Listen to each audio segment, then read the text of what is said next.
হাউলিৰ খাতালপাৰাত বিধ্বংসী অগ্নিকাণ্ডত ভস্মীভূত এটা ঘৰৰ লগতে প্ৰায় লক্ষাধিক টকাৰ সা সম্পত্তি সহ নগদ ধন। হাউলিৰ খাতালপাৰা গাঁৱৰ ধ্ৰুৱ দাসৰ ঘৰত সংঘটিত হৈছে এই অগ্নিকাণ্ডৰ ঘটনাটো। অগ্নিকাণ্ডৰ সূত্ৰপাত বৰ্তমানলৈ জানিব পৰা হোৱা নাই, যদিও শ্বৰ্ট চাৰ্কিটৰ ফলত অগ্নিকাণ্ড সংঘটিত হোৱাৰ সন্দেহ কৰিছে একাংশই। অগ্নিকাণ্ডৰ ফলত সম্পূৰ্ণৰূপে জুইত ভস্মীভূত হৈছে এটা বাসগৃহৰ সৈতে লাখ লাখ সা সম্পত্তি। স্থানীয় ৰাইজে অগ্নি নিৰ্বাপক বাহিনীক খবৰ দিয়াত ঘটনাস্থলীত অগ্নি নিৰ্বাপক বাহিনীৰ বাহন উপস্থিত হৈ ৰাইজৰ সহযোগত অগ্নি নিৰ্বাপন কৰিবলৈ সক্ষম হয়। আমাৰ খাতালপাৰা গাঁৱৰ ধ্ৰুৱ দাসৰ ঘৰত আজি আকস্মিকভাৱে জুই লগাৰ ফলত গোটেই ঘৰখন বিধ্বস্ত হৈছে। সা সম্পত্তি টকা পইচা আদি কৰি গোটেইখিনি তেওঁলোকৰ সম্পত্তি জুইত জাগ হৈছে।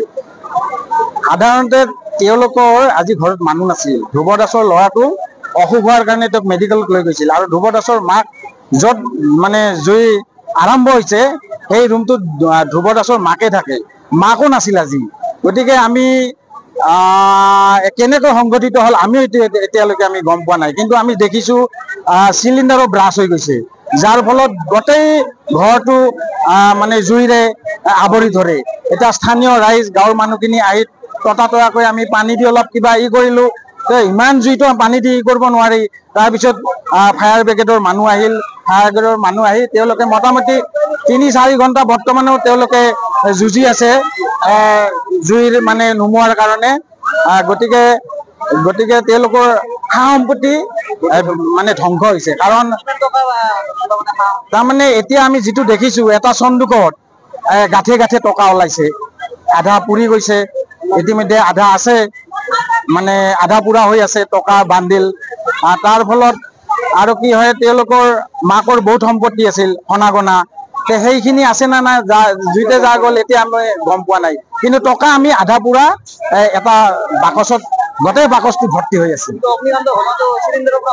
আমি সেনেকে ভাবিছো, কাৰণ চিলিণ্ডাৰ যিহেতু ব্ৰাছ হৈছে, এটা আপোনালোকে দেখিছে এটা মানে ফাটি গৈছে একদম চিলিণ্ডাৰ।